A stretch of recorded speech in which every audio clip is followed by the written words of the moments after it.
വസ്സലാത്തു വസ്സലാമു അലാ അഷ്റഫിൽ മുർസലീൻ വഅലാ ആലിഹി വസഹ്ബിഹി അജ്മഈൻ. അല്ലാഹു തആല നമ്മുടെ മജ്ലിസ് സ്വീകരിക്കട്ടെ. ആഫിയായ ഇൽമ് പഠിക്കാനും ജീവിതത്തിൽ പകർത്താനും അല്ലാഹു തൗഫീഖ് നൽകട്ടെ. ആമീൻ. സഅല റജുലുൻ റസൂലല്ലാഹി സ്വല്ലല്ലാഹു അലൈഹി വസല്ലം അൻ ഹുസ്നിൽ ഖുൽഖി ഫതലാ ഖൗലുഹു തആല ഖുദിൽ അഫ്വ വഅ്മുർ ബിൽ ഉർഫി വഅരിദ് അനിൽ ജാഹിലീൻ. ثم قال صلى الله عليه وسلم هو أن تصل من قطعك وتعطي من حرمك وتعفو عمن ظلمك. സൽസ്വഭാവത്തിൻ്റെ പ്രധാനപ്പെട്ട 4 അടയാളങ്ങളാണ് കഴിഞ്ഞ 1-2 ക്ലാസ്സുകളിൽ നമ്മൾ സൂചിപ്പിച്ചു. അതിൽ 3 അടയാളങ്ങൾ കഴിഞ്ഞ ക്ലാസ്സുകളിൽ നമ്മൾ വിശദീകരിച്ചു. 4ാമത്തെ അടയാളമാണ് ഇന്ന് നമുക്ക് സംസാരിക്കാനുള്ളത്. കഴിഞ്ഞതിനേക്കാളും വളരെ കടുപ്പമേറിയതാണ് ഇന്നത്തെ വിഷയം. 4 പ്രധാനപ്പെട്ട അടയാളം നമ്മൾ പറഞ്ഞു. നമ്മൾ മറ്റുള്ളവർക്ക് ഉപകാരം ചെയ്യുന്നവരായിരിക്കണം. നമ്മളെ കൊണ്ട് സന്തോഷം മാത്രമായിരിക്കണം നമ്മുടെ സംസാരത്തിലൂടെയും പ്രവർത്തനത്തിലൂടെയും പെരുമാറ്റത്തിലൂടെയൊക്കെ മറ്റുള്ളവർക്കുണ്ടാവേണ്ടത്. 2ാമത്തത് നമ്മൾ പറഞ്ഞു, മറ്റുള്ളവരിൽ നിന്ന് ഗുണം കിട്ടണമെന്ന് നമ്മളാരും പ്രതീക്ഷിക്കരുത്. 3ാമത്തത് കഴിഞ്ഞ ക്ലാസ്സിൽ സൂചിപ്പിച്ചു, നമ്മളെ കൊണ്ട് ശാരീരികമായോ മാനസികമായോ സാമ്പത്തികമായോ ഒരു ബുദ്ധിമുട്ടും മറ്റുള്ളവർക്കുണ്ടാകരുത്. ഇത്രയാണ് കഴിഞ്ഞ ക്ലാസ്സുകളിൽ നമ്മൾ പറഞ്ഞത്. ഇനി ഇന്ന് പറയാനുള്ളത് 4ാമത്തത്, മറ്റുള്ളവരിൽ നിന്ന് വല്ല ബുദ്ധിമുട്ടും നമുക്കുണ്ടായാൽ അത് ക്ഷമിക്കാനും പൊറുക്കാനുമുള്ള ഒരു മനസ്സ് നമുക്കുണ്ടായിരിക്കുക എന്നുള്ളതാണ്. അവിടെയാണ് പലരും പരാജയപ്പെടുന്നത്. കഴിഞ്ഞതൊക്കെ ഒരു പക്ഷേ പലർക്കും ഉണ്ടാകാം. മറ്റുള്ളവരിൽ നിന്ന് നമുക്കൊരു ചീത്ത വാക്ക് കേൾക്കുമ്പോൾ അത് കേട്ട് സഹിച്ച് നിൽക്കാൻ നമുക്ക് കഴിയില്ല. എന്തെങ്കിലും നമ്മൾ പറഞ്ഞു പോകും. അവിടെയാണ് നമ്മളൊക്കെ പൊട്ടുന്നത്. കുടുംബ പ്രശ്നങ്ങളൊക്കെ മറ്റ് പ്രശ്നങ്ങളൊക്കെ ഉണ്ടാകുന്നത് അവിടെ. മറ്റുള്ളവരിൽ നിന്ന് നമുക്ക് വിഷമമുണ്ടാക്കുന്ന വല്ലതും കേൾക്കുകയോ അനുഭവിക്കുകയോ ചെയ്യേണ്ടി വന്നാൽ ക്ഷമിക്കാനും പൊറുക്കാനുള്ളൊരു മനസ്സ് കിട്ടുക എന്നത് അത് വല്ലാത്തൊരു വിഷയമാണ്. വിശുദ്ധ ഖുർആൻ അതിനെ കുറിച്ച് പറഞ്ഞത്, വമാ യുലഖാഹ ഇല്ലല്ലദീന സബറു, നല്ല ക്ഷമയുള്ള ആളുകൾക്ക് മാത്രമാണ് ഈ അടയാളം ഉണ്ടാവുള്ളൂ. വമാ യുലഖാഹ ഇല്ലാ ദു ഹദ്ദിൻ അളീം, വലിയ ഭാഗ്യം സിദ്ധിച്ച ആളുകളുമായിരിക്കും ഈ സ്വഭാവമുള്ള ആളുകൾ. അപ്പോൾ ശാരീരികമായോ മാനസികമായോ മറ്റുള്ളവരിൽ നിന്നൊരു ബുദ്ധിമുട്ട് നമ്മൾ ഏൽക്കേണ്ടി വന്നാൽ ഒന്ന് ക്ഷമിക്കാനുള്ളൊരു കഴിവ്, അത് 3 രൂപത്തിൽ നമ്മളതിൽ ശ്രദ്ധിക്കാനുണ്ട്. 3 കാര്യം അതിൽ ശ്രദ്ധിക്കാൻ. 1, പ്രതികരിക്കാതിരിക്കുക, ക്ഷമിക്കുക എന്ന് പറയും. 2ാമത്തത്, ഓൻ ചെയ്തത് മാപ്പ് കൊടുക്കാനുള്ളൊരു മനസ്സുണ്ടാകുക 2ാമത്തത്. 3ാമത്തത് വലിയ ടോപ്പ് നിലയിലെത്തിയ ആളുകൾക്ക് അതുണ്ടാവുള്ളൂ. നമ്മൾ ആക്രമിച്ചവർക്ക് പോലും നല്ലതിന് വേണ്ടി ദുആ ചെയ്തു കൊടുക്കുക, അതാണ് 3ാമത്തത്. അത് വലിയ ടോപ്പിലുള്ള വലിയ മർത്തബിലുള്ള ആളുകളാണ്. മുത്തനബി സല്ലല്ലാഹു അലൈഹി വസല്ലം തങ്ങളൊക്കെ സ്വഭാവങ്ങൾ പറയുമൊക്കെ നമുക്ക് കാണാൻ സാധിക്കും. മറ്റ് ഔലിയാക്കളുടെ സ്വഭാവങ്ങളിലൊക്കെ അത് കാണാൻ സാധിക്കും. അപ്പോൾ 3 കാര്യത്തിൽ ഏറ്റവും ചെറുത് ക്ഷമിക്കുകയെങ്കിലും നമ്മൾ വേണം. അതായത് പ്രതികരിക്കാതിരിക്കുക. അപ്പോൾ മറ്റുള്ളവരിൽ നിന്നൊരു ചീത്ത വാക്ക് കേൾക്കേണ്ടി വന്നു, നമ്മളൊന്നും പ്രതികരിക്കരുത്, ക്ഷമിക്കുക. സൽസ്വഭാവത്തിൻ്റെ 4ാമത്തെ അടയാളം പ്രതികരിക്കാതിരിക്കുക. അതേ നാണയത്തിൽ നമ്മൾ പ്രതികരിക്കരുത്. 2ാമത്തത്, അത് മാപ്പ് കൊടുക്കാനുള്ളൊരു മനസ്സ്. 3, അവർക്ക് വേണ്ടി അവർ നന്നാകട്ടെ എന്ന നിലക്ക് ദുആ ചെയ്ത് കൊടുക്കാൻ, അവർക്ക് നന്മക്ക് വേണ്ടി ദുആ ചെയ്ത് കൊടുക്കുക, ഇഹ്സാൻ. ഓരോ നമുക്കൊന്ന് വിശദീകരിക്കാം. അപ്പോൾ 1, പ്രതികരിക്കാതിരിക്കുക എന്നതാണ്. അത് നല്ല ക്ഷമയുള്ള ആളുകൾക്ക് അത് കഴിയുള്ളൂ. ആരുടെ മറ്റുള്ളവരിൽ നിന്ന് നമ്മൾ ചീത്ത കേൾക്കേണ്ടി വന്നാൽ ചിലപ്പോൾ പിടിച്ചു വെക്കാൻ കഴിയില്ല. നമ്മൾ തിരിച്ച് പറഞ്ഞു പോകും. മഹാനായ സിദ്ദീഖ് റളിയല്ലാഹു അൻഹു നബി സല്ലല്ലാഹു അലൈഹി വസല്ലമ തങ്ങളുള്ള ഒരു സദസ്സിലാണ്. ഒരാൾ വന്നിട്ട് പൊളിച്ച ചീത്ത പറഞ്ഞു. സിദ്ദീഖ് റളിയല്ലാഹുവിനെ തെറി പറയാണ്. സിദ്ദീഖ് റളിയല്ലാഹു ഒന്നും പ്രതികരിക്കാതെ അങ്ങനെ മിണ്ടാതിരുന്നു. സഹി കെട്ടപ്പോൾ ഒരു വേട് അദ്ദേഹത്തെ പറഞ്ഞു. അപ്പോൾ നബി സല്ലല്ലാഹു അലൈഹി വസല്ലമ തങ്ങൾ ആ സദസ്സിൽ നിന്ന് എഴുന്നേറ്റ് പോയി. സിദ്ദീഖ് റളിയല്ലാഹുവിനത് വിഷമായി. ചോദിച്ചു, നേരത്തെ എൻ്റെ കൂടെ അത്രയും സമയം ഇരുന്ന് ഞാൻ അവസാനം ഒരു വേർഡ് അദ്ദേഹത്തെ പ്രതികരിച്ചപ്പോൾ താങ്കൾ എഴുന്നേറ്റ് പോയല്ലോ, അതെന്താണ്? അപ്പോൾ നബി സല്ലല്ലാഹു അലൈഹി വസല്ലമ തങ്ങൾ പറഞ്ഞു, അദ്ദേഹം നിന്നെ ചീത്ത പറയാൻ, നിന്നെ കുറ്റം പറയാൻ, ആ സമയത്ത് നിങ്ങൾ മിണ്ടാതിരുന്നു, മറുപടി ഒന്നും പറഞ്ഞില്ല, കേട്ട് ക്ഷമിച്ച് നിൽക്കില്ലേ? ആ സമയത്ത് ഒരു മലക്ക് നിങ്ങളെ കൂടെ ഉണ്ടായിരുന്നു. ആ മലക്ക് നിങ്ങൾക്ക് വേണ്ടി ദുആ ചെയ്തിരുന്നുണ്ട്. അദ്ദേഹത്തിനുള്ള മറുപടി ആ മലക്ക് കൊടുക്കുന്നുണ്ട്. പക്ഷേ നിങ്ങൾ ഒരു വേർഡ് അതിന് പ്രതികാരമായി അദ്ദേഹത്തോട് സംസാരിച്ചപ്പോൾ ആ മലക്ക് പോയി. ഇനി ഈ സദസ്സിൽ എനിക്ക് ഇരിക്കാൻ പറ്റില്ല. നബി സല്ലല്ലാഹു അലൈഹി വസല്ലം തങ്ങൾ പറയും. അപ്പോൾ പ്രതികരിക്കാതിരിക്കുക, അത് ക്ഷമിക്കാനുള്ളൊരു മനസ്സുണ്ടാകുക എന്നുള്ളതാണ് ഒന്നാമത്തത്. അതുപോലെ അവൻ പറഞ്ഞതും നമ്മളെ കുറ്റപ്പെടുത്തിയതൊക്കെ മാപ്പ് കൊടുക്കാനുള്ളൊരു മനസ്സ്.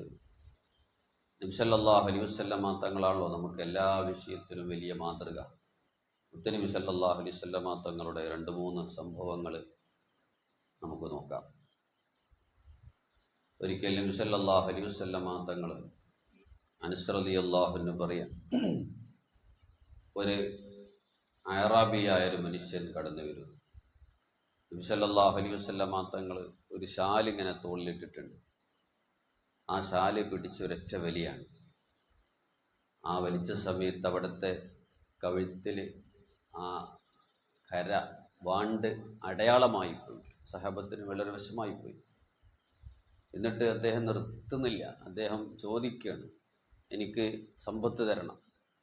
നിൻ്റെയോ നിൻ്റെ വാപ്പൻ്റെതല്ല ഞാൻ ചോദിക്കുന്നത്. വളരെ സ്ട്രോങ്ങിലാണ് അദ്ദേഹം സംസാരിക്കുന്നത്. നബി സല്ലല്ലാഹു അലൈഹി വസല്ലം തങ്ങളൊന്നും വേണ്ടിയില്ല. നബി സല്ലല്ലാഹു അലൈഹി വസല്ലം തങ്ങൾ പുഞ്ചിരിക്കുകയാണ് ചെയ്തത്. സഹാബത്തിന് അത്ഭുതമായി. എന്നിട്ട് നബി സല്ലല്ലാഹു അലൈഹി വസല്ലം തങ്ങൾ അദ്ദേഹത്തോട് തിരിച്ച് ചോദിക്കുന്നുണ്ട്, മോനെ, ഈ സഹാബത്തിൻ്റെ ഇടയിൽ നീ ഇങ്ങനെയൊക്കെ പെരുമാറിയാൽ അല്ലയോ കാതുമിങ്ക, ഇവർ നിന്നെ കൈകാര്യം ചെയ്യൂലേ എവിടെയെങ്കിലൊക്കെ വെച്ച് കണ്ടാൽ? ആ സമയത്ത് അദ്ദേഹം പറഞ്ഞൊരു മറുപടിയുണ്ട്. അദ്ദേഹം കാട്ടറബിയാണ്, അറാബിയാണ്. എന്നാലും മുത്തുനബി സല്ലല്ലാഹു അലൈഹി വസല്ലം തങ്ങളെ സ്വഭാവം അദ്ദേഹം മനസ്സിലാക്കിക്കൊണ്ട് അദ്ദേഹം പറയുകയാണ്, ഇല്ല, ഇന്നക ലാ തുകാഫിഉ സയ്യിഅത ബിസ്സയ്യിഅ. തങ്ങളുടെ സ്വഭാവം എനിക്കറിയാം. ആര് ഏത് നിലയ്ക്ക് തിന്മയോടെ പെരുമാറിയാലും തിന്മക്ക് തിന്മ കൊണ്ട് പ്രതികരിക്കുന്ന സ്വഭാവം തങ്ങൾക്കില്ല. എന്നിട്ട് നബി സല്ലല്ലാഹു അലൈഹി വസല്ലം തങ്ങൾ അദ്ദേഹം 2 ഒട്ടകമായിട്ടാണ് വന്നത്. ആ 2 ഒട്ടകത്തിൽ നിറയെയും, ഒരൊട്ടകം നിറയെ ഈത്തപ്പഴം, മറ്റേ ഒട്ടകം നിറയെ ഗോതമ്പ്, രണ്ടും കൊടുക്കാൻ വേണ്ടി സഹാബത്തിനോട് കൽപ്പിച്ചു. നബി സല്ലല്ലാഹു അലൈഹി വസല്ലം തങ്ങളുടെ സ്വഭാവം അതാണ്. ഇങ്ങോട്ട് വളരെ പരുഷമായി പെരുമാറി ബുദ്ധിമുട്ടിച്ചവർക്കും അങ്ങോട്ട് ഒന്നും പ്രതികരിക്കാതെ അതിന് മാപ്പ് കൊടുത്ത് നല്ല സ്വഭാവത്തോടുകൂടെ ഇദ്ഫഅ ബില്ലത്തി ഹിയ അഹ്സൻ, ഇങ്ങോട്ട് വളരെ മോശമായി പെരുമാറിയാലും നിങ്ങൾ അങ്ങോട്ട് അഹ്സനായി പെരുമാറണം. ഏറ്റവും നല്ല രൂപത്തിലായിരിക്കണം തിരിച്ചങ്ങോട്ടുള്ള നിങ്ങളെ പ്രതികരണം ഉണ്ടാവേണ്ടത്. ശാരീരികമായും മാനസികമായും എല്ലാ നിലക്കും ബുദ്ധിമുട്ടിച്ച ഒരുപാട് സംഭവങ്ങൾ നമ്മൾ പല കേട്ടിട്ടുണ്ട്. ഒരിക്കൽ നബി സല്ലല്ലാഹു അലൈഹി വസല്ലം തങ്ങൾ ഒരു മരത്തിൻ്റെ ചുവട്ടിൽ വിശ്രമിക്കുകയാണ്. അവിടുത്തെ വാള് അവിടെ തൂക്കിയിട്ടിട്ടുണ്ട്. അപ്പോഴാണ് ഒരു ശത്രു വരുന്നത്. ഔറസ് ബിൻ ഹാരിസ് എന്ന് പറയുന്ന ശത്രു വന്നിട്ട് മരത്തിൽ ആ തൂക്കിയിട്ട വാളെടുത്ത് നബി സല്ലല്ലാഹു അലൈഹി വസല്ലം തങ്ങളെ നേരെ വാങ്ങി. നബി സല്ലല്ലാഹു അലൈഹി വസല്ലം തങ്ങൾ എഴുന്നേറ്റ് ആ സമയത്ത് ഇദ്ദേഹം ചോദിക്കുകയാണ്, ഈ സമയത്ത് നിങ്ങളെ രക്ഷപ്പെടുത്താൻ ആരുണ്ട് എന്ന് ചോദിച്ച സമയത്ത് നബി സല്ലല്ലാഹു അലൈഹി വസല്ലം തങ്ങൾ പറഞ്ഞു, അല്ലാഹ് എന്ന് പറഞ്ഞു. ആ ഒരൊറ്റ പറച്ചിലോടുകൂടെ അദ്ദേഹത്തിൻ്റെ കൈ വിറച്ച് വാള് താഴെ വീണ്. നബി സല്ലല്ലാഹു അലൈഹി വസല്ലം തങ്ങൾ ആ വാളെടുത്തിട്ട്, ഇപ്പോൾ ഞാൻ നിന്നെ വധിക്കുകയാണെങ്കിൽ ആര് നിന്നെ രക്ഷപ്പെടുത്തുന്നു? അദ്ദേഹത്തിന് തങ്ങൾ അങ്ങനെ ചെയ്യുകയില്ല, തങ്ങളാണ് എൻ്റെ രക്ഷ എന്ന് പറഞ്ഞ സമയത്ത് നബി സല്ലല്ലാഹു അലൈഹി വസല്ലമ തങ്ങൾ അദ്ദേഹത്തിന് മാപ്പ് കൊടുത്ത് അദ്ദേഹം തിരിച്ചു പോയിട്ട് അദ്ദേഹത്തിൻ്റെ സമുദായത്തോടു കൂടെ പോയിട്ട് പറഞ്ഞത്, ഇന്നി ജിഇതു മിൻ ഇന്ദി ഖൈരിന്നാസ്, ജനങ്ങളിൽ ഏറ്റവും ഖൈറായ ഒരാളടുക്കൽ നിന്നാണ് ഞാൻ വരുന്നത്, ഏറ്റവും ഉത്തമമായ സ്വഭാവത്തിൻ്റെ ഒരാളുടെ ഉടമയുടെ അടുക്കൽ നിന്നാണ് ഞാൻ വരുന്നത് എന്നാണ് അദ്ദേഹം പോയിട്ട് സമുദായത്തോട് അദ്ദേഹത്തിൻ്റെ കൗമോട് പറഞ്ഞത്. സല്ലല്ലാഹു അലൈഹി വസല്ലമ തങ്ങളുടെ നുബുവത്തിൻ്റെ പ്രഖ്യാപനം മുതൽ മക്കയിൽ നമുക്കറിയാം ഏകദേശം 13 വർഷത്തോളം, 53-ാമത്തെ വർഷത്തിലാണ് ഹിജ്റ പോകുന്നത്. 13 വർഷത്തോളം മക്കയിൽ നബി സല്ലല്ലാഹു അലൈഹി വസല്ലമ തങ്ങൾ സഹിച്ച പീഡനങ്ങൾ, എത്ര സമയത്താണ്, എത്ര ആളുകളാണ് അവിടുത്തെ വധിക്കാൻ വേണ്ടി ശ്രമിച്ചിട്ടുള്ളത്, ഏതെല്ലാം നിലക്ക് പീഡനങ്ങൾ ഏൽപ്പിച്ചിട്ടുണ്ട്. തായിഫിലേക്ക് പോയ സന്ദർഭം നമുക്കറിയാം. ചെറിയ കുട്ടികളെ കൊണ്ട് വരെ കല്ല് കൊടുത്ത് അവിടുത്തെ ശരീരത്തിൽ എറിഞ്ഞ് രക്തം വരെ വന്ന സംഭവങ്ങൾ. ആ സമയത്ത് നബി സല്ലല്ലാഹു അലൈഹി വസല്ലമ തങ്ങൾ അടുക്കിലേക്ക് മലക്കിനെ അയക്കുന്നുണ്ട് അല്ലാഹു സുബ്ഹാനഹു വ തആല. ഈ രൂപത്തിൽ ആക്രമിക്കുന്നവരെ നശിപ്പിക്കണമെങ്കിൽ തങ്ങളിന് ഒരു സമ്മതം തന്നാൽ മതി, പാടെ നശിപ്പിക്കാം, ഈ മല മറിച്ചിട്ട് കൊണ്ട് അവരെ നശിപ്പിക്കാം. മലക്കൾ വന്ന് പറഞ്ഞ സമയത്ത് നബി സല്ലല്ലാഹു അലൈഹി വസല്ലമ തങ്ങൾ പറഞ്ഞു, ഇല്ല, അള്ളാഹുവിനോട് ദുആ ചെയ്യാണ് ചെയ്തത്. അള്ളാഹുവെ, അവർ വിവരമില്ലാത്ത ആളുകളാണ്, അതുകൊണ്ട് അവർക്ക് നീ പുറത്തു കൊടുക്കണേ, അവർക്ക് ഹിദായത്ത് കൊടുക്കണേ എന്ന് പറഞ്ഞുകൊണ്ട് നബി സല്ലല്ലാഹു അലൈഹി വസല്ലമ തങ്ങൾ അവരെ രക്ഷയ്ക്ക് വേണ്ടി ദുആ ചെയ്യാണ് ചെയ്തത്. നമ്മളൊക്കെയാണ് ഈ ഘട്ടങ്ങളിലെന്ന് നമ്മൾ ആലോചിച്ച് നോക്കും. നമ്മളെന്തെങ്കിലും പറഞ്ഞാൽ, എന്തെങ്കിലും അവനക്ക് പറ്റട്ടെ, അല്ലെങ്കിൽ അവൻ അപകടത്തിൽപ്പെടട്ടെ എന്ന് ചിന്തിക്കുന്ന മനസ്സാണ് നമുക്കുള്ള മനസ്സ്. നബി സല്ലല്ലാഹു അലൈഹി വസല്ലമ തങ്ങളെ വധിക്കാൻ വേണ്ടി വന്ന ആളുകൾക്ക് പോലും നബി സല്ലല്ലാഹു അലൈഹി വസല്ലമ തങ്ങൾ മാപ്പ് കൊടുത്തത്. അവരും നന്നാവട്ടെ, എല്ലാവരും നന്നാകണമെന്നൊരു വിശാലമായ മനസ്സ് മുത്തുനബി സല്ലല്ലാഹു അലൈഹി വസല്ലമ തങ്ങളുടെ മനസ്സ്. ഫളാലത്ത് ബിൻ ഉമൈർ എന്ന് പറയുന്ന വളരെ ഇസ്ലാമിനെ, മുസ്ലിമീങ്ങളെ ഉപദ്രവിക്കുന്ന, നബി സല്ലല്ലാഹു അലൈഹി വസല്ലമ തങ്ങളെ വധിക്കാൻ വേണ്ടി കാത്തിരിക്കുന്ന ഒരു മനുഷ്യൻ, അദ്ദേഹം ഒരിക്കൽ വരികയാണ്. നബി സല്ലല്ലാഹു അലൈഹി വസല്ലമ തങ്ങൾ ഇങ്ങനെ തവാഫ് ചെയ്തുകൊണ്ടിരിക്കുകയാണ്. അദ്ദേഹം ബാക്കിലൂടെ മെല്ലെ തക്കം കിട്ടാൻ വേണ്ടി പാർത്തിന് ബാക്കിലൂടെ അങ്ങനെ പോകും. ആ സമയത്ത് നബി സല്ലല്ലാഹു അലൈഹി വസല്ലമ തങ്ങൾ, അദ്ദേഹം വന്നത് നബി സല്ലല്ലാഹു അലൈഹി വസല്ലമ തങ്ങളെ വധിക്കാനാണ്, അതറിയാം. കണ്ട സമയത്ത് ആ ഫലാലയാണോ? അതെ, നീ എന്താ മനസ്സിലെന്തോന്നും പറയുന്നുണ്ടല്ലോ, എന്തോന്ന് ചെല്ലുന്നുണ്ടല്ലോ, നീ ഒന്നുമില്ല, ഞാൻ ദിക്റ് ചെല്ലാന്ന് പറഞ്ഞു. അപ്പോൾ നബി സല്ലല്ലാഹു അലൈഹി വസല്ലമ തങ്ങൾ ചിരിച്ചു. കാരണം നബി സല്ലല്ലാഹു അലൈഹി വസല്ലമ തങ്ങൾക്ക് എല്ലാവരുടെയും മനസ്സ് വായിക്കാൻ അറിയും. എന്താണ് മനസ്സിൽ കരുതിയത് എന്ന് പോലും അല്ലാഹു തആല അറിയിച്ചു കൊടുക്കും. നബി സല്ലല്ലാഹു അലൈഹി വസല്ലമ തങ്ങളെ വധിക്കാൻ വേണ്ടി വന്ന മനുഷ്യനാണ്. അപ്പോൾ ചിരിച്ചുകൊണ്ട് നബി സല്ലല്ലാഹു അലൈഹി വസല്ലമ തങ്ങൾ പറഞ്ഞു, ഇസ്തഗ്ഫിരില്ല, നീ അള്ളാഹുവിനോട് പൊറുക്കലിനെ ചോദിക്കും, നീ ഒന്നിങ്ങോട്ട് അടുത്ത് വാ എന്ന് പറഞ്ഞ് ആ ഫലാലയുടെ നെഞ്ഞത്തൊന്ന് കൈവച്ചു. അതോടുകൂടെ അദ്ദേഹത്തിൻ്റെ മനസ്സ് മാറി. അദ്ദേഹം ഇസ്ലാമിലേക്ക് കടന്നു വരുന്നു, പരിശുദ്ധ ഇസ്ലാം സ്വീകരിച്ചു. അദ്ദേഹം പറയാൻ, ഈ ഭൂമുഖത്ത് എനിക്ക് ഏറ്റവും വെറുപ്പുള്ള മുഖം തങ്ങളുടെ മുഖമായിരുന്നു, പക്ഷേ ഇപ്പോൾ എനിക്ക് ഏറ്റവും ഇഷ്ടപ്പെട്ട മുഖമായി തങ്ങളുടെ മുഖം മാറി. എനിക്ക് ഏറ്റവും ഇഷ്ടപ്പെട്ട മതം, എനിക്ക് വെറുപ്പുള്ള മതം തങ്ങളെ ദീനായിരുന്നു, ഇസ്ലാം ദീനായിരുന്നു, പക്ഷെ എനിക്ക് ഏറ്റവും ഇഷ്ടപ്പെട്ട മതം ഇപ്പോൾ പരിശുദ്ധ ഇസ്ലാം. ഈ ഒരു സ്വഭാവം മുത്തുനബി സല്ലല്ലാഹു അലൈഹി വസല്ലമ തങ്ങൾ, നിങ്ങൾ ആലോചിച്ച് നോക്ക്, എന്തിനാണ് വന്നതെന്ന് നബി സല്ലല്ലാഹു അലൈഹി വസല്ലമ തങ്ങൾക്ക് അറിയാം, വധിക്കാനാണ് വന്നത്. അതറിഞ്ഞിട്ട് പോലും ഒരു വാക്ക് ഉമർ റളിയല്ലാഹു അൻഹു മറ്റേ വിളിച്ചിട്ട്, സഹാബത്തിനെ വിളിച്ചിട്ട് ഒരു ഇശാറത്ത് കൊടുത്താൽ അദ്ദേഹത്തിൻ്റെ കഥ കഴിയും. പക്ഷേ അദ്ദേഹം നശിക്കണമെന്നോ അദ്ദേഹത്തെ കൊല്ലപ്പെടണമെന്നോ ഒന്നും നബി സല്ലല്ലാഹു അലൈഹി വസല്ലമ തങ്ങൾ ചിന്തിച്ചില്ല. ഒരു ശത്രു പോലും നന്നായി കിട്ടട്ടെ എന്നുള്ളൊരു വിശാലമായ മനസ്സാണ് നബി സല്ലല്ലാഹു അലൈഹി വസല്ലമ തങ്ങളുടെ മനസ്സ്. മറ്റൊരു സംഭവം നോക്കൂ നിങ്ങൾ, ഉമൈർ ബിൻ വഹബ് എന്ന് പറയുന്ന ശത്രു, അതുപോലെ സഫ്വാൻ എന്ന് പറയുന്ന ഖുറൈശികളിൽപ്പെട്ട രണ്ടാളുകൾ കഅബയുടെ ചാരത്തിരുന്നു കൊണ്ട് അവരൊരു സംഭാഷണം നടത്താൻ, അവർ മാത്രമുള്ളൂ. എന്താണ് സംഭാഷണത്തിൽ പറയുന്നത്? ഉമൈർ എന്ന ആള് പറയാൻ, അദ്ദേഹത്തിൻ്റെ മകൻ ബദറിൽ ബന്ദിയായി പിടിക്കപ്പെട്ട് മുസ്ലിമീങ്ങളുടെ അടുക്കലുണ്ട്. അപ്പോൾ ഉമൈർ ഇങ്ങനെ സംസാരിക്കുക സഫ്വാനും തമ്മിൽ, എനിക്ക് കുറച്ച് കടങ്ങളൊക്കെ ഉണ്ടായിപ്പോയി, കുടുംബ ബാധ്യതയൊക്കെ ഉണ്ടായിപ്പോയി. അതില്ല എങ്കിൽ മുഹമ്മദിൻ്റെ തല ഞാൻ എടുത്തു കൊണ്ടുവരുന്നതാണ്. അപ്പോൾ സഫ്വാന് എന്നത് പേടിക്കണ്ട, ഞാൻ ഇട്ടുണ്ട്, എൻ്റെ കടം ഫുള്ള് ഞാൻ വിട്ടിക്കോളാം, കുടുംബത്തെ കാര്യം ഞാൻ നോക്കിക്കോളാം എന്നാണ്.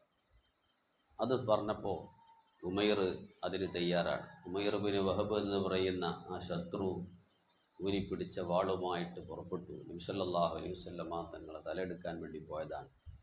നബി സല്ലല്ലാഹു അലൈഹി വസല്ലമ തങ്ങൾ മദീന പള്ളിയിലാണ്, സ്വഹാബത്തും പരിസരത്തുണ്ട്. അപ്പോൾ ഒട്ടകപ്പുറത്ത് ഉമൈർ ഇങ്ങനെ വരികയാണ്. അപ്പോൾ ഉമർ റളിയല്ലാഹു അൻഹു ഈ കാഴ്ച കാണുന്നു, സ്വഹാബത്ത് കാണുന്നു. ഒട്ടകത്തെ മുട്ടുകുത്തിയിട്ട് അദ്ദേഹം ഇങ്ങനെ കയറി വരികയാണ്. അപ്പം തന്നെ ഉമർ റളിയല്ലാഹു അൻഹു പറയുക, അതാ അദുവുല്ലാഹ്, അള്ളാഹുവിൻ്റെ ശത്രു വരുന്നുണ്ട്. ആ ജാ ഇല്ലാലി ഷെർരി, എന്തോ ഒരു ഷെറിന് വേണ്ടിയിട്ടല്ലാതെ അവൻ വന്നിട്ടില്ല. അങ്ങനെ അദ്ദേഹത്തെ പിടിച്ചു. നബി സല്ലല്ലാഹു അലൈഹി വസല്ലമ തങ്ങളുടെ അടുക്കിലേക്ക് വരികയാണ്. പിടിച്ചു വെച്ചു. നബി സല്ലല്ലാഹു അലൈഹി വസല്ലമ തങ്ങൾ എന്തെങ്കിലും ചെയ്യുമെന്ന് ഉമർ റളിയല്ലാഹുവിന് അറിയാം. പക്ഷേ നബി സല്ലല്ലാഹു അലൈഹി വസല്ലമ തങ്ങൾ ഈ കാഴ്ച കണ്ടു. നബി സല്ലല്ലാഹു അലൈഹി വസല്ലമ തങ്ങൾ ഉമറിനോട് പറഞ്ഞു, അർസിൽഹു, ഉമറെ വിട്, ഇങ്ങോട്ട് വരട്ടെ എന്ന്. അങ്ങനെ കടന്നു വന്നു. വന്നിട്ട് സംസാരിക്കുകയാണ്. വന്നുടനെ തന്നെ ഇൻഅം സ്വബാഹൻ എന്ന് പറഞ്ഞു, ഗുഡ് മോർണിംഗ് എന്ന് പറയുന്നതിൻ്റെ അർത്ഥത്തിൽ. അപ്പോൾ നബി സല്ലല്ലാഹു അലൈഹി വസല്ലമ തങ്ങൾ പറഞ്ഞു, പരിശുദ്ധ ഇസ്ലാമിന് അതിനേക്കാളും സുന്ദരമായ തഹയ്യത്ത് പരിശുദ്ധ ഇസ്ലാമിലുണ്ട് എന്നാണ്. അപ്പോൾ അദ്ദേഹം പറഞ്ഞു, അത് പുതിയതല്ലേ എന്നാണ്. നബി സല്ലല്ലാഹു അലൈഹി വസല്ലമ തങ്ങൾ അദ്ദേഹത്തെ, നീ എന്തിനപ്പോൾ വന്നത്? അദ്ദേഹം പറയുന്നു, ഞാൻ വന്നത് എൻ്റെ മകനെ അന്ന് കഴിഞ്ഞ വർഷം ബദറിൽ പിടിക്കപ്പെട്ടതാണ്. അപ്പോൾ അദ്ദേഹത്തെ മോചിപ്പിക്കുന്ന വിഷയമായി സംസാരിക്കാൻ വേണ്ടി വന്നതാണെന്ന്. അപ്പോൾ നബി സല്ലല്ലാഹു അലൈഹി വസല്ലമ തങ്ങൾ, അതിനെന്നെയാണ് വന്നത്? ഉറപ്പാ? അതെ, നീ കളവാണ് പറയണതല്ല, സത്യം തന്നെയാണ്. എന്നാൽ പിന്നെ എന്തിനാ വാള്? അതിപ്പോൾ എന്ത് ചെയ്യാനാണ്, സംരക്ഷണത്തിന് കൂടെ പോണ സമയത്ത് വാള് കൈ പിടിക്കല്ലോ. അപ്പോൾ നബി സല്ലല്ലാഹു അലൈഹി വസല്ലമ തങ്ങൾ പറഞ്ഞു, എന്നാൽ നീയും സഫ്വാനും കഅബയുടെ പരിസരത്തു നിന്നൊരു സംഭാഷണം നടത്തിയിട്ടില്ല, അത് മറന്നുപോയെന്ന്. ആ സമയത്താണ് അദ്ദേഹം അത്ഭുതപ്പെട്ടുപോയത്. കഅബയുടെ ചാരത്തിരുന്ന് നേരത്തെ പറഞ്ഞ സംഭാഷണം, എൻ്റെ കടങ്ങളൊക്കെ സഫ്വാൻ ഏറ്റെടുത്ത കാരണം കൊണ്ട് നബി സല്ലല്ലാഹു അലൈഹി വസല്ലമ തങ്ങളെ വധിക്കാൻ വേണ്ടി പുറപ്പെട്ട മനുഷ്യനാണ്. ഇതൊരു കുട്ടി അറിയില്ല. ആ ഒരു സംഭാഷണം വളരെ രഹസ്യമായി നടന്ന സംഭാഷണമാണ്. അത് നബി സല്ലല്ലാഹു അലൈഹി വസല്ലമ തങ്ങൾ അങ്ങ് എടുത്തു പറഞ്ഞപ്പോൾ അത്ഭുതപ്പെട്ടു പോയി. അപ്പം അദ്ദേഹത്തിൻ്റെ മനസ്സ്, ഇത് ഒരു കുട്ടിയും ഞങ്ങൾ ഈ സംസാരിച്ച സംസാരം ഒരു കുട്ടി അറിയില്ലല്ലോ. അപ്പോൾ ഇത് അള്ളാഹുവിൽ നിന്നുള്ളൊരു സന്ദേശം വരുന്നൊരു മഹാനാണ് എന്ന് അദ്ദേഹത്തിന് ബോധ്യപ്പെടുകയും അദ്ദേഹം പരിശുദ്ധ ഇസ്ലാമിലേക്ക് കടന്നു വരികയും ചെയ്തു. ഇവിടെ നബി സല്ലല്ലാഹു അലൈഹി വസല്ലമ തങ്ങൾക്ക് അദൃശ്യം അറിയാനുള്ള, കാണാനുള്ള മുഅ്ജിസത്തിന് പുറമെ നമ്മളിവിടെ മനസ്സിലാക്കേണ്ട ഒരു വിഷയം, നബി സല്ലല്ലാഹു അലൈഹി വസല്ലമ തങ്ങളെ വധിക്കാനാണ് വന്നത് എന്ന് നബി സല്ലല്ലാഹു അലൈഹി വസല്ലമ തങ്ങൾക്കറിയാം. അങ്ങനത്തെ ഒരു ശത്രുവാണെങ്കിൽ പോലും അവിടെ ഉമർ റളിയല്ലാഹു അൻഹു പിടിച്ചു വെക്കുകയാണ്. പക്ഷെ വിടാൻ വേണ്ടി പറഞ്ഞു. ഒരു സൂചന കൊടുത്താൽ മതി ഉമർ റളിയല്ലാഹു അൻഹു അദ്ദേഹത്തെ കൈകാര്യം ചെയ്യാൻ, അദ്ദേഹത്തെ കൊന്നുകളയും. പക്ഷേ നബി സല്ലല്ലാഹു അലൈഹി വസല്ലമ തങ്ങൾ ചിന്തിക്കുന്നത് അങ്ങനെയല്ല. ശത്രുവാണെങ്കിൽ പോലും അദ്ദേഹം നന്നാവട്ടെ, അദ്ദേഹം രക്ഷപ്പെടട്ടെ, അല്ലെങ്കിൽ ആ നിലക്കുള്ള ഒരു പ്രതികരണം നബി സല്ലല്ലാഹു അലൈഹി വസല്ലമ തങ്ങൾക്ക് അവിടെ നടത്തേണ്ടതില്ല. ഇതാണ് മുത്തുനബി സല്ലല്ലാഹു അലൈഹി വസല്ലമ തങ്ങളുടെ സ്വഭാവം. ഈ സ്വഭാവം കണ്ടിട്ടാണ് എത്ര ആളുകളാണ് പരിശുദ്ധ ഇസ്ലാമിലേക്ക്, നേരത്തെ പറഞ്ഞ അയറാബിയുടെ ഇവരുടെയൊക്കെ മുഖേന എത്ര ആളുകൾ ഇസ്ലാമിലേക്ക് അവർ മുഖേന കടന്നു വന്നിട്ടുണ്ട്. സുമാമത്ത് ബിൻ ഉസാൽ എന്ന് പറയുന്ന മറ്റൊരു ശത്രുവുണ്ട്. സഹബത്ത് അദ്ദേഹവരെ പിടിച്ചു കൊണ്ടുവന്നു, മദീനത്തെ തൂണിൽ കെട്ടിയിട്ടു. ഒരുപാട് മുസ്ലിമീങ്ങൾ ആക്രമിച്ച ഒരുത്തനാണ്. നബി സല്ലല്ലാഹു അലൈഹി വസല്ലമ തങ്ങളൊക്കെ വളരെയധികം ബുദ്ധിമുട്ടിച്ചൊരു മനുഷ്യനാണ്. തൂണിൽ കെട്ടിയിട്ടു. നബി സല്ലല്ലാഹു അലൈഹി വസല്ലമ തങ്ങൾ അദ്ദേഹത്തോട് വന്ന് ചോദിച്ചു, മാതാ എന്തൊക്കെ, സുമാമ എന്താ നിൻ്റെ അഭിപ്രായം? അദ്ദേഹം പറഞ്ഞു, ഖൈർ, നല്ലത് തന്നെ എന്നാണ്. എന്നിൽ നിന്ന് നീ എന്താ പ്രതീക്ഷിക്കുന്നത് എന്നാ ചോദിച്ചതിൻ്റെ അർത്ഥം. നല്ലതാണെന്നാണ്. എന്താ നിൻ്റെ തീരുമാനം? തീരുമാനമൊന്നും എനിക്ക് മാറ്റില്ല, ഞാൻ ഈ മതത്തിലേക്കൊന്നും ഞാൻ വരികയില്ല. എന്നെ നിങ്ങൾ കൊല്ലുകയാണെങ്കിൽ പ്രതികാരമെടുക്കാൻ ആളുകളുണ്ടാകും, വിട്ടാൽ നല്ല നിലക്ക് പോവുകയും ചെയ്യാം. സല്ലല്ലാഹു അലൈഹി വസല്ലമ തങ്ങൾ ഒന്നും പ്രതികരിച്ചില്ല. സഹാബത്തിനോട് അദ്ദേഹത്തിന് ഭക്ഷണം വെള്ളമൊക്കെ കൊടുക്കണം, നോക്കണം എന്ന് പറഞ്ഞു. രണ്ടാമത്തെ ദിവസം വന്നു. ചോദിച്ചു, എന്താ തീരുമാനത്തിന് വല്ല മാറ്റമുണ്ടോ? ഇല്ല, ഇന്നലെ പറഞ്ഞ പോലെ തന്നെ. മൂന്നാമത്തെ ദിവസം വന്നു, അപ്പോഴും തീരുമാനത്തിന് വല്ല മാറ്റമുണ്ടോ? ഇല്ല. അപ്പം നബി നിങ്ങൾ ആലോചിച്ച് നോക്കണം, സ്വഹാബത്ത് അദ്ദേഹത്തെ കൈകാര്യം ചെയ്യാൻ വേണ്ടി കാത്തിരിക്കുകയാണ്. അത്രത്തോളം മുസ്ലിമീങ്ങളെ ബുദ്ധിമുട്ടിച്ചൊരു മനുഷ്യനാണ് ഇപ്പോൾ പിടിച്ചു കൊണ്ടുവരപ്പെട്ടത്. 3 ദിവസം അദ്ദേഹത്തെ മസ്ജിദ് നബവിയിലെ തൂണിൽ കെട്ടിയിട്ടു. അദ്ദേഹത്തിന് എല്ലാ സംരക്ഷണവും കൊടുത്ത് വെള്ളമൊക്കെ കൊടുത്തിട്ടുണ്ട്. അപ്പം നബി സല്ലല്ലാഹു അലൈഹി വസല്ലം തങ്ങൾ 3-ാമത്തെ ദിവസം പറഞ്ഞു, സഹാബത്തെ അദ്ദേഹത്തെ അയച്ചു വിടുക. സഹാബത്ത് ഒരിക്കലും പ്രതീക്ഷിച്ചിട്ടില്ല അങ്ങനെ അയച്ചു വിടുമെന്നുള്ളത്. എന്തും ചെയ്യാം. പക്ഷെ നബി സല്ലല്ലാഹു അലൈഹി വസല്ലം തങ്ങൾ അദ്ദേഹത്തെ അയച്ചു വിട്ടപ്പോൾ എന്താണ് അവിടെ സംഭവിച്ചതെന്ന് അറിയും. അപ്പോൾ അദ്ദേഹം നേരെ പോവുകയാണ് ഒരു കുളത്തിലേക്ക്. ആ കുളത്തിൽ നിന്ന് കുളിച്ച് വൃത്തിയായി വന്ന് നബി സല്ലല്ലാഹു അലൈഹി വസല്ലം തങ്ങളുടെ അടുക്കിലേക്ക് കയറി ചെന്ന് അശ്ഹദു അല്ലാ ഇലാഹ ഇല്ലല്ലാഹ് വ അന്നക റസൂലുള്ളാഹ്. എന്താ ഇവിടെ സംഭവിച്ചത്? കഠിനമായ അക്രമങ്ങളും എല്ലാം ഏൽപ്പിച്ചൊരു ശത്രുവിനെ മുമ്പിൽ കിട്ടിയിട്ട് പോലും നബി സല്ലല്ലാഹു അലൈഹി വസല്ലം തങ്ങൾ അദ്ദേഹത്തെ വധിക്കാനോ ഒരു നിലക്കുള്ള ബുദ്ധിമുട്ട് ഏൽപ്പിക്കാനോ സമ്മതിക്കാതെ ആ ഒരു സ്വഭാവത്തോട് 3 ദിവസം സഹാബത്തിൻ്റെയും നബി സല്ലല്ലാഹു അലൈഹി വസല്ലം തങ്ങളുടെയും ആ ഒരു പെരുമാറ്റവും സ്വഭാവവും കണ്ടുകൊണ്ടാണ് അദ്ദേഹം ഇസ്ലാമിലേക്ക് കടന്നു വന്നത്. ഇങ്ങനെയാണ് പരിശുദ്ധ ഇസ്ലാമിൻ്റെ ഒക്കെ ചരിത്രങ്ങൾ നമ്മൾ എടുത്തു നോക്കിയാൽ കാണാൻ സാധിക്കും. അപ്പം അതുകൊണ്ട് ഒരു സൽസ്വഭാവിയാകണമെങ്കിൽ 4-ാമത്തെ അടയാളമാണ് നമ്മൾ സൂചിപ്പിച്ചത്. മറ്റുള്ളവരിൽ നിന്ന് വല്ല ബുദ്ധിമുട്ടുകളും പ്രയാസങ്ങളൊക്കെ നമ്മൾ ഏൽക്കേണ്ടി വന്നാൽ ഒന്ന് നമ്മൾ ചെയ്യാനുള്ളത് അത് ക്ഷമിക്കുക എന്നുള്ളതാണ്. പ്രതികാരം ചെയ്യാതിരിക്കുക. അതിന് വലിയ കൂലിയുണ്ട്. ക്ഷമിക്കുന്നതിന് വലിയ കൂലി നമുക്കെല്ലാവരും നമ്മൾ പഠിച്ചവരാണ്. 2-ാമത്തെ ഒന്ന് മാപ്പ് കൊടുക്കാനുള്ള ഒരു മനസ്സുണ്ടാകുക എന്നുള്ളതാണ്. അത് പലർക്കും ചിലപ്പോൾ കിട്ടൂല. ഇത് മാപ്പ് കൊടുക്കുക എന്ന് പറഞ്ഞത് അദ്ദേഹം മാപ്പ് ചോദിക്കാതെ തന്നെ മാപ്പ് കൊടുക്കാനുള്ളൊരു മനസ്സുണ്ടാകണം. ചില ആളുകൾ എന്തെങ്കിലുമൊക്കെ സംഭവിച്ചു പോയാൽ പൊരുത്തപ്പെടിക്കാൻ വന്നാൽ പറയും, ഇല്ല ഞാൻ പൊരുത്തപ്പെട്ടില്ല, മരിച്ചാലും പൊരുത്തപ്പെടില്ല എന്ന് പറയുന്ന ആൾക്കാർ. മരിച്ച് മണ്ണായാലും പൊരുത്തപ്പെടില്ല, അങ്ങനൊക്കെ ശൈലി ഉപയോഗിക്കുന്ന ആളുകളുണ്ട്. ഇതൊന്നും ഒരു സൽസ്വഭാവിയുടെ ശൈലിയല്ല. അപ്പോൾ എന്തെങ്കിലുമൊക്കെ തെറ്റുകൾ മറ്റുള്ളവരിൽ നിന്ന് വന്നു പോയിട്ടുണ്ടെങ്കിൽ അത് മാപ്പ് കൊടുക്കാനുള്ള ഒരു മനസ്സ് നമുക്കുണ്ടാകുക. തഅഫു അമ്മൻ ലലമ, സൽസ്വഭാവത്തിൻ്റെ അടയാളമായി നബി സല്ലല്ലാഹു അലൈഹി വസല്ലം തങ്ങൾ തന്നെ വിശദീകരിച്ചതാണ്. തഅഫു അമ്മൻ ലലമ, ആക്രമിച്ചവർക്ക് മാപ്പ് കൊടുക്കുക എന്നുള്ളത്. 3-ാമത്തെ ഒന്ന് നേരത്തെ പറഞ്ഞു, വളരെ ടോപ്പായതാണ്. ഉന്നത പദവിയുള്ള ആളുകൾക്ക് നേരത്തെ നബി സല്ലല്ലാഹു അലൈഹി വസല്ലം തങ്ങളുടെ സ്വഭാവത്തിൽ പറഞ്ഞു, അവർക്ക് വേണ്ടി അവരുടെ നന്മക്ക് വേണ്ടി അവർ നന്നാകാൻ വേണ്ടി ദുആ ചെയ്തു കൊടുക്കുക എന്നുള്ളതാണ്. പലപ്പോഴും നമ്മുടെയൊക്കെ ഇടുങ്ങിയ മനസ്സാണ് നമുക്കുള്ളത്. വിശാലമായ മനസ്സിൻ്റെ ഉടമകളാകുക എന്ന് പറയുന്നത് അത് വല്ലാത്തൊരു തൗഫീഖാണ്. നമ്മളെ ആക്രമിച്ചവർ പോലും നന്നാകണം എന്നാണ് നമ്മൾ ചിന്തിക്കുന്നത്. മഹാനായ മഅറൂഫുൽ ഖർഖി റളിയല്ലാഹുവിൻ്റെ ചരിത്രത്തിൽ കാണാം, ദുആക്ക് വലിയ ഇജാബത്തുള്ള മഹാനാണ് മഅറൂഫുൽ ഖർഖി റളിയല്ലാഹു. ഗൗസുൽ തങ്ങളുടെ മശായിഖന്മാരിൽപ്പെട്ട ആളാണ്. അപ്പോൾ ബഗ്ദാദിൽ ഒരിക്കലും മഹാനവറുകൾ പോയപ്പോൾ കൂടെ ആളുകളൊക്കെ ഉണ്ട്. അപ്പോൾ കുറച്ച് ചെറുപ്പക്കാരിങ്ങനെ പോകുന്നുണ്ട്, കള്ള് കുടിച്ച് പാട്ടും പാടി കൂത്താടി ഇങ്ങനെ പോവുകയാണ്, പരസ്യമായി തെറ്റ് ചെയ്ത് പോവുകയാണ്.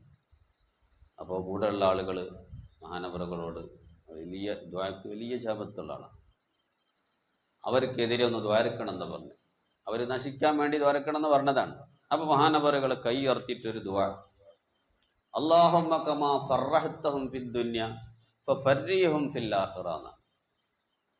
ഒരു ദുനിയാവിൽ കള്ള് കുടിച്ച് പാട്ടുപാടി കൂത്താട്ടി സന്തോഷത്തിൽ പോകാണല്ലോ. മഹാനവറുകളെ ദുആ, അള്ളാഹുവെ ദുനിയാവിൽ അവരെ സന്തോഷിപ്പിച്ചതുപോലെ ആഖിറത്തിലും സന്തോഷിപ്പിക്കണേ എന്ന്. ഇവർ അത്ഭുതപ്പെട്ടു, ഇവർക്ക് വേണ്ടി ദ്വാരക്കണം. അവർ ചോദിച്ചു, ഞങ്ങൾ അവർ നശിക്കാൻ വേണ്ടി ദ്വാരക്കാനാണല്ലോ പറഞ്ഞത്. അപ്പോൾ മഹാനവറുകൾ പറഞ്ഞു, ദുനിയാവിൽ സന്തോഷിപ്പിച്ചതുപോലെ ആഖിറത്തിൽ സന്തോഷം കിട്ടണമെങ്കിൽ അവർ ഈ അവസ്ഥ മാറണമല്ലോ. ആഖിറത്തിലും ഇവരെ സന്തോഷിപ്പിക്കണേ എന്ന ദുആന്റെ അർത്ഥം എന്താണ്? ഇവർ തൗബ ചെയ്ത് നന്നാവണം. അങ്ങനെ മരണപ്പെട്ടാലല്ലേ അവർ ആഖിറത്തിൽ സന്തോഷം കിട്ടുള്ളൂ. അങ്ങനെ അവർ നന്നാകാൻ വേണ്ടിയാണ് ഞാൻ ദുആ ചെയ്തതെന്ന് മഹാനവറുകൾ മറുപടി പറയും. നിങ്ങളൊന്ന് ആലോചിച്ചു. അപ്പോൾ നമ്മളെ എതിർക്കുന്നവരാണെങ്കിലും കുറ്റം പറയുന്നവരാണെങ്കിലും അവർ നശിക്കട്ടെ എന്നോ അങ്ങനെ ഒരു ചിന്ത നമുക്കുണ്ടാകരുത്. വിശാലമായ മനസ്സിൻ്റെ ഉടമകളാണെങ്കിൽ അവർ പോലും നന്നായി കിട്ടട്ടെ. മഹാനായ ഇമാം നവവി റഹ്മത്തുള്ളാഹി അലൈഹി തങ്ങളുടെ സംഭവത്തിൽ കാണാം, മഹാനവറുകളുടെ തൊപ്പി ഒരാളെടുത്ത് കട്ടുകൊണ്ടു. തൊപ്പി എടുത്തിട്ട് ഓടുന്ന സമയത്ത് നബി റളിയല്ലാഹു അൻഹു അതിൻ്റെ പിന്നാലെ തന്നെ ഓടും. സാധാരണ നമ്മൾ ഓടുന്ന അദ്ദേഹത്തെ പിടിക്കാൻ വേണ്ടിയിട്ടല്ല ഓടുന്നത്. എന്നാൽ നബി റളിയല്ലാഹു അൻഹു ഓടുന്നത് പിടിക്കാൻ വേണ്ടിയിട്ടല്ല. അദ്ദേഹം സ്പീഡ് കൂട്ടുന്നുണ്ട്. കാരണം പിടിക്കാൻ വേണ്ടി പിന്നാലെ വരിക എന്നുള്ള നിലക്ക് സ്പീഡ് കൂട്ടുന്നുണ്ട്. അപ്പോൾ ഒന്നും കൂടെ സ്പീഡ് കൂട്ടി നബി റളിയല്ലാഹു അൻഹു വിളിച്ച് പറയുന്നുണ്ട്, മോനെ നീ സ്പീഡ് കൂട്ടണ്ട, ഞാൻ നിന്റെ പിന്നാലെ ഞാൻ വരുന്നത് ഒരു കാര്യം പറയാൻ വേണ്ടിയിട്ടാ. നിനക്ക് ഞാനത് പൊരുത്തപ്പെട്ടു തന്നിരിക്കുന്നു എന്ന് പറയാനാണ് ഞാൻ നിന്റെ പിന്നാലെ ഓടുന്നത്. ഈ ഒരു മനസ്സാർക്ക് കിട്ടുന്നത് ആലോചിച്ചു. അതിന് ശിക്ഷ കൊടുക്കാനും കേസ് കൊടുക്കാനല്ല പോകുന്നത്. നിനക്ക് ഞാൻ പൊരുത്തപ്പെട്ടു, എന്നാലല്ലേ ആഖിറത്തിൽ നീ രക്ഷപ്പെടുള്ളൂ. കട്ടുകൊടുത്തുകൊണ്ട് പോയാൽ പിന്നെ കുടുങ്ങല്ലോ. അപ്പൊ എനിക്കത് പൊരുത്തണ്ട് എന്ന് അറിയിക്കാനാണ് നിന്റെ പിന്നാലെ ഓടുന്നത് എന്ന് ഇമാം നവവി റഹ്മത്തുള്ളാഹി അലൈഹി പറയാം. അപ്പൊ അവരുടെയൊക്കെ സ്വഭാവം അതാണ്. അപ്പൊ മറ്റുള്ളവരിൽ നിന്ന് പ്രയാസങ്ങൾ ഏൽക്കേണ്ടി വന്നാൽ അത് ഏത് ഭാഗത്താണ്, നേരത്തെ നമ്മൾ സൂചിപ്പിച്ച നമ്മുടെ ചിലപ്പോൾ ഭാര്യമാരിൽ നിന്നാകാം ചിലപ്പോൾ പ്രയാസങ്ങൾ, അത് സഹിക്കാനുള്ളൊരു മനസ്സ് നമുക്ക് വേണം. ഒരിക്കൽ ഉമർ റളിയല്ലാഹുവിൻ്റെ അടുക്കലേക്ക് ഒരാൾ പരാതിയുമായിട്ട് വരികയാണ്. പരാതി പറയാൻ വരുന്ന എന്ത് വിഷയമാണ്? ഭാര്യയുടെ ശല്യം സഹിക്കാൻ കഴിയുന്നില്ല. അങ്ങനെ വന്നു നോക്കുന്ന സമയത്ത് എത്തിയപ്പോൾ കണ്ട സംഭവം എന്താ? ഉമർ റളിയല്ലാഹുവിനെ ഉള്ളിൽ നിന്ന് ഭാര്യ ചീത്ത പറയുന്നതാണ് കേൾക്കുന്നത്. അത് കേട്ട് സഹിച്ച് നിൽക്കുക ഉമർ റളിയല്ലാഹു. പിന്നെ അദ്ദേഹത്തിന് ഇങ്ങനെ പിന്നെ വന്ന വിഷയം പറയാണ്ടായില്ല, ഫോൺ തിരിച്ചു പോവുകയാണ് ചെയ്തത്.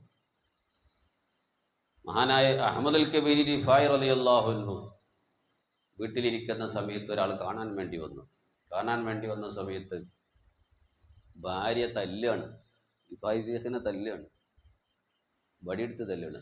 ഏത് വടിയാണെന്നറിയാം? അടുപ്പിൽ വെച്ചിട്ട് ആ വടി, കരി പിടിച്ച വടി കൊണ്ട് തല്ലാണ്. ഡ്രസ്സൊക്കെ കരിയാണ്. മാനവകളത് സഹിച്ച് നിൽക്കുകയാണ്. ഈ വന്നാക്ക് സഹിച്ചില്ല, ആരെയാണ് ഈ തല്ലേണ്ടത്? ഉടൻ തന്നെ അദ്ദേഹം പോയി ശിഷ്യന്മാരോട് കാര്യങ്ങൾ പറഞ്ഞു. നിങ്ങളിത് കാണുന്നില്ലേ, അദ്ദേഹത്തിൻ്റെ ഭാര്യയ്ക്ക് എന്തെങ്കിലും ഒരു പൈസ കൊടുത്തിട്ടൊന്ന് മോചിപ്പിക്കുക എന്ന നിലയ്ക്ക് അദ്ദേഹം 500 ദീനാറ് കൊണ്ടുവന്നിട്ട് ശൈഖ് അവറുകളോട് പറഞ്ഞു, നിങ്ങളെ ഭാര്യയ്ക്ക് ഇത് കൊടുത്തിട്ട് തലാക്കല്ലിക്കളി. ആ സമയത്ത് മഹാനവറുകൾ പറയാണ്, ഞാൻ തലാക്കല്ലേ, ഞാൻ എത്ര കൊല്ലായി ഇത് സഹിക്കുന്നു എന്നറിയും. ഇത് സഹിച്ചതുകൊണ്ടാണ് ഈ മർത്തബയിലേക്ക് ഞാൻ എത്തിയത് എന്ന് മഹാനവറുകൾ പറഞ്ഞിട്ടുണ്ട്. അപ്പോൾ ആരിൽ നിന്നാവട്ടെ അത് സഹിക്കാനും പൊറുക്കാനുള്ള ഒരു മനസ്സ് നമുക്ക് കിട്ടുക എന്നുള്ളതാണ്. മഹാനായ ഇബ്രാഹിം അദ്ഹം റളിയല്ലാഹുവിൻ്റെ ചരിത്രം കൂടെ സൂചിപ്പിക്കാൻ. മഹാനവറുകൾ നമുക്കറിയാം, മുമ്പ് വലിയ ബൽഖ് രാജ്യം എന്ന് പറയുന്ന വിശാലമായ രാജ്യം ഭരിച്ച വലിയ രാജാവായിരുന്നു. അതിൽ നിന്നെല്ലാം പിന്മാറി അള്ളാഹുവിലേക്ക് മനസ്സ് തിരിച്ച്, പൂർണ്ണമായും അള്ളാഹുവിലേക്ക് മനസ്സ് തിരിച്ച് വലിയൊരു മർത്തബയിലേക്ക്, റഈസു സാഹിദീൻ എന്ന് പറയുന്ന ഉന്നതമായ മർത്തബയിലേക്ക് എത്തിയ മഹാനവറുകൾ ഒരിക്കലും ഇങ്ങനെ പോകുന്ന സമയത്ത് ഒരു പോലീസുകാരൻ വരുന്നു. എന്നിട്ട് ചോദിച്ചു, ഇവിടെ കൂടുതൽ ആളുകളുള്ള സ്ഥലം എവിടെയെന്ന് ചോദിച്ചു. അപ്പോൾ മഹാനവറുകൾ ഖബർസ്ഥാനി കാണിച്ചു കൊടുത്തു. അവരൊക്കെ ചിന്ത പരലോകത്തുള്ള ചിന്തയാണ്. അപ്പോൾ അവർ കൂടുതൽ ആളുകളുള്ള, പോലീസുകാർക്ക് പ്രശ്നങ്ങളൊക്കെ അവിടെ ഉള്ളതെന്നൊക്കെ അറിയേണ്ട ആളുകളൊക്കെ ഉള്ള സ്ഥലമല്ല അവർക്ക് ആവശ്യമുള്ളത്. മഹാനവറുകൾ ഖബർസ്ഥാനി കാണിച്ചു കൊടുത്തു. അപ്പോൾ അത് പോലീസുകാരനെ ദേഷ്യപ്പെട്ട് മഹാനവറുകൾ അടിക്കാൻ തുടങ്ങി. മഹാനവറുകൾ തല താഴ്ത്തി കൊടുത്തു, മോനെ തലക്കടിച്ചോ, ബൽഖ രാജ്യം ഭരിക്കണ സമയത്ത് വലിയ അഹങ്കാരിയായിരുന്നു ഞാൻ, എൻ്റെ കിബറൊക്കെ പോട്ടെ, ഇനി തലക്കടിച്ചോ. പോലീസുകാരൻ കുറേ അടിച്ച് മതിയാക്കി പിന്നെ പോയി. പോണ സമയത്താണ് വഴി ആളുകൾ കണ്ട്, നീ ആരെ തച്ചത്, ആരാന്നറിയത്? ഇബ്രാഹിം അദ്ഹം റളിയല്ലാഹുവിനാണ്. അദ്ദേഹത്തിന് മനസ്സിലായിട്ടില്ല. ഉടനെ തന്നെ ഓടി വന്ന് കാൽക്കൽ വീണ് മാപ്പ് ചോദിക്കാണ്, പൊരുത്തപ്പെടിക്കാണ്, ഞാൻ അറിഞ്ഞിട്ടില്ല, മാപ്പ് തരണം. ആ സമയത്ത് മഹാനവറുകൾ പറഞ്ഞൊരു മറുപടിയുണ്ട്, നീ എന്നോട് മാപ്പ് ചോദിക്കേണ്ടതില്ല, നീ അടിക്കുന്ന സമയത്ത് അപ്പോൾ തന്നെ ഞാൻ പൊരുത്തപ്പെട്ട് തന്നിട്ടുണ്ട്. മാത്രവുമല്ല, നീ എന്നെ അടിക്കുന്ന സമയത്ത് സഅൽതുല്ലാഹ ലക്കൽ ജന്ന, നിനക്ക് സ്വർഗം തരാൻ വേണ്ടി ഞാൻ അള്ളാഹുവിനോട് ദുആ ചെയ്തിട്ടുണ്ട്. നോക്കൂ നിങ്ങൾ, നേരത്തെ ഞാൻ സൂചിപ്പിച്ച 3 കാര്യങ്ങൾ. മറ്റുള്ളവരിൽ നിന്ന് ബുദ്ധിമുട്ടേൽക്കുന്ന സമയത്ത് അത് തിരിച്ച് നമ്മൾ പ്രതികരിക്കാതെ ക്ഷമിക്കാനുള്ളൊരു മനസ്സ് കിട്ടുക എന്നുള്ളതാണ് ഒന്നാമത്തത്. മറ്റൊന്ന് മാപ്പ് കൊടുക്കാനുള്ളൊരു മനസ്സ്. നമ്മളോട് ഇത് ചോദിച്ചിട്ടില്ലെങ്കിലും അത് വിട്ടുകൊടുക്കാൻ, മാപ്പ് കൊടുക്കാനുള്ളൊരു മനസ്സ് ഉണ്ടാകുക എന്നുള്ളതാണ്. മൂന്നാമത്തത്, അവർക്ക് വേണ്ടി അവരും നന്നാവണം. നമ്മൾ ആക്രമിച്ചവരാവട്ടെ, ചീത്ത പറഞ്ഞവരാവട്ടെ, അവർ നശിക്കണമെന്ന് നമ്മൾ ചിന്തിക്കരുത്. അവരും നന്നാകണം എന്നുള്ള ഒരു വിശാലമായ മനസ്സ്, അതാണ് ഒരു സൽസ്വഭാവിയുടെ ഏറ്റവും പ്രധാനപ്പെട്ട അടയാളം. അതുകൊണ്ടാണ് മഹാന്മാർ പറഞ്ഞത്, ഏറ്റവും ഒരാളെ സൽസ്വഭാവം പരിശോധിക്കാൻ പറ്റിയ ഏറ്റവും നല്ല മാർഗം എന്താണെന്നറിയാം? അസ്സബ്റു അലൽ അദാ, ബുദ്ധിമുട്ടുകൾ സഹിക്കാൻ, മറ്റുള്ളവരിൽ നിന്നുണ്ടാകുന്ന പ്രയാസങ്ങളും ബുദ്ധിമുട്ടുകളൊക്കെ സഹിക്കാൻ കഴിയുന്നുണ്ടോ, അത് പുറത്തു കടക്കാൻ കഴിയുന്നുണ്ടോ, ആ ഒരു മനസ്സ് നമുക്കുണ്ടെങ്കിൽ നമ്മൾ സൽസ്വഭാവിയാണ്. വിശാലമായ മനസ്സ്. ഒരു ഗുരുവര്യയുടെ അടുക്കൽ, ഒരു ശൈഖിന്റെ അടുക്കൽ ഒരു ശിഷ്യൻ വന്ന് ബുദ്ധിമുട്ടുകൾ, പ്രയാസങ്ങൾ പറഞ്ഞു. അദ്ദേഹത്തെ പലരും ഇങ്ങനെ ചീത്ത പറയുന്ന, അദ്ദേഹത്തെ കളിയാക്കുന്ന, അതൊന്നും അദ്ദേഹത്തിന് സഹിക്കാൻ കഴിയുന്നില്ല. അപ്പോൾ ആ അവസ്ഥയിൽ നിന്ന് ഒരു മോചനം കിട്ടാൻ വേണ്ടി ശൈഖ് അവറുകൾ നിർദ്ദേശിക്കുകയാണ്, നീ ഒരു ഗ്ലാസ് വെള്ളം എടുത്തുകൊണ്ട് ഒരു സ്പൂണ് ഉപ്പും വേണം. അങ്ങനെ ശിഷ്യൻ പോയിട്ട് ഒരു ഗ്ലാസ് വെള്ളവും ഒരു സ്പൂൺ ഉപ്പുമായിട്ട് വന്നു. എന്നിട്ട് ശൈഖ് അവറുകൾ പറഞ്ഞു, ആ ഗുരുവര്യർ പറഞ്ഞു, ആ ഉപ്പ്, ആ ഒരു സ്പൂൺ ഉപ്പ് ഈ ഗ്ലാസ്സിലേക്ക്, വെള്ളത്തിലേക്ക് ഇടാൻ വേണ്ടി പറഞ്ഞു. എന്നിട്ടിത് കുടിച്ച് നോക്കുന്നു. തൊള്ളയിൽ തന്നെ വെക്കാൻ കഴിയുന്നില്ല, കഴിച്ചിട്ട്. പിന്നെ ശൈഖ് അവർ പറഞ്ഞു, നീ ഒരു പിടി ഉപ്പുമായിട്ട് വാ. അങ്ങനെ വന്നു. അദ്ദേഹം ഉസ്താദിൻ്റെ കൂടെ, ശൈഖിൻ്റെ കൂടെ ഒരു പുഴക്കരയിലേക്ക്, ഒരു കടൽ തീരത്തേക്ക്, പുഴക്കരയിലേക്ക് പോയി. എന്നിട്ട് അദ്ദേഹത്തോട് ഗുരുവര്യർ പറഞ്ഞു, ഈ കയ്യിലുള്ള ഉപ്പ് നീ ആ പുഴയിലൊന്ന് കലക്കുക. അങ്ങനെ പുഴയിൽ കലക്കി, ഇനി ആ വെള്ളം ഒന്ന് കുടിച്ച് നോക്കണം. ആ വെള്ളത്തിൽ ഒരു കുഴപ്പമില്ല, ഉപ്പില്ല. എന്നിട്ട് ശൈഖ് വിശദീകരിച്ചു കൊടുത്തു, ഇതാണ് മനസ്സിൻ്റെ അവസ്ഥ. നീ ഒരു ഗ്ലാസ് വെള്ളത്തിൽ അല്പം ഉപ്പിട്ടപ്പോൾ അത് സഹിക്കാൻ കഴിയുന്നില്ല. ഗ്ലാസ് എന്നത് ചെറുതാണ്. ആ ചെറിയ ഗ്ലാസ്സിലുള്ള വെള്ളം ഇടുങ്ങിയ വെള്ളമായതുകൊണ്ട് തന്നെ ആ ഉപ്പ് രുചി അത് സഹിക്കാൻ എനിക്ക് കഴിയുന്നില്ല. അതേ സമയത്ത് ഇത് വിശാലമാണ് പുഴ, അതിലേക്ക് കുറച്ച് ഉപ്പിട്ട സമയത്ത് ഒന്നും അറിയുന്നില്ല, കാരണം വിശാലമാണ്. ഇതുപോലെയാണ് നമ്മുടെ മനസ്സ്. ഇടുങ്ങിയ മനസ്സാണ് നമ്മുടെ മനസ്സ് എങ്കിൽ മറ്റുള്ളവർ എന്തെങ്കിലുമൊക്കെ പറയുമ്പോൾ നമുക്ക് സഹിക്കാൻ കഴിയില്ല. അതേ സമയത്ത് വിശാലമായ ഒരു മനസ്സാണെങ്കിൽ, വിട്ടുവീഴ്ചയുടെ, മറ്റുള്ളവർക്കൊക്കെ മാപ്പ് കൊടുക്കാൻ പറ്റിയ ഒരു വിശാലമായ മനസ്സാണ് നിനക്കുള്ളത് എങ്കിൽ, ഈ പുഴ പോലത്തെ മനസ്സായിരിക്കും നിന്റെ മനസ്സ്. നിന്നാരും കുറ്റം പറയട്ടെ, ചീത്ത പറയട്ടെ, എനിക്കത് പ്രശ്നം ഉണ്ടാവില്ല. ഒരു വിശാലമായ മനസ്സ്, അങ്ങനെ ഒരു മാപ്പിൻ്റെ, അഫുവിൻ്റെ ഒരു മനസ്സ് കിട്ടുക എന്നത് വലിയ നേട്ടമാണ്. ഈ സൽസ്വഭാവത്തിൻ്റെ വളരെ പ്രധാനപ്പെട്ട 4 അടയാളങ്ങളാണ് സൂചിപ്പിച്ചത്. അതുകൊണ്ടാണ് സൽസ്വഭാവത്തിന് ഇത്രയും വലിയ പവർ. നബി സല്ലല്ലാഹു അലൈഹി വസല്ലം തങ്ങൾ പറഞ്ഞു, ഹിസാബില്ലാതെ സ്വർഗത്തിൽ പോകണോ, വിചാരണയില്ലാതെ സ്വർഗത്തിൽ പോകുന്നവിടെ 3 അടയാളങ്ങൾ. കഴിഞ്ഞ ക്ലാസ്സിലും ഇന്നുമായി നമ്മളത് വിശദീകരിച്ചു. തൊഴുത്തി മൻ ഹറമക്, നമുക്ക് തരാത്തവർക്കും കൊടുക്കാനുള്ള മനസ്സ്. തസിലുമൻ കത്തഅക്, നിന്നിലേക്ക് ബന്ധം മുറിച്ച ആളുകളോടും അങ്ങോട്ട് പോയി കുടുംബ ബന്ധം ചേർക്കുന്ന ഒരു മനസ്സ്. വതഅഫു അമ്മൻ ലലമക്, നിന്നെ ആക്രമിച്ചവരോടും മാപ്പ് കൊടുക്കാൻ പറ്റിയൊരു വിശാലമായ ഒരു മനസ്സാണ് നമുക്കുള്ളതെങ്കിൽ ഹിസാബില്ലാതെ സ്വർഗത്തിൽ കടക്കാൻ കഴിയും. നാളെ ആഖിറത്തിൽ നമ്മുടെ നന്മകളും തിന്മകളും തൂക്കുന്ന സമയത്ത് ഏറ്റവും ഭാരമുള്ള നമ്മുടെ അമല് സൽസ്വഭാവമാണെന്ന് മുത്തുനബി സല്ലല്ലാഹു അലൈഹി വസല്ലം തങ്ങൾ പറഞ്ഞത് വെറുതെയല്ല. ആ വിശാലമായ മനസ്സിൻ്റെ പവറാണ്. അല്ലാഹു സുബ്ഹാനഹു വ തആല നമുക്ക് ആ വിശാലമായ മനസ്സ് നൽകട്ടെ. സൽസ്വഭാവത്തിൻ്റെ ഉടമകൾ കൂട്ടത്തിൽ അല്ലാഹു സുബ്ഹാനഹു വ തആല നമ്മളെ ഉൾപ്പെടുത്തുമാറാവട്ടെ. ആമീൻ ബിറഹ്മതിക യാ അർഹമർ റഹീമീൻ ബിഫദ്ലി സല്ലല്ലാഹു അലാ സയ്യിദിനാ മുഹമ്മദ് സല്ലല്ലാഹു അലൈഹി വസല്ലം സല്ലല്ലാഹു അലാ സയ്യിദിനാ മുഹമ്മദ് സല്ലല്ലാഹു അലൈഹി വസല്ലം. اللهم صل على سيدنا محمد وعلى آله وصحبه وسلم. صل على جميع الأنبياء والمرسلين والملائكة المقربين وجميع الصالحين والحمد لله رب العالمين. سبحانك اللهم وبحمدك أشهد أن لا إله إلا أنت أستغفرك.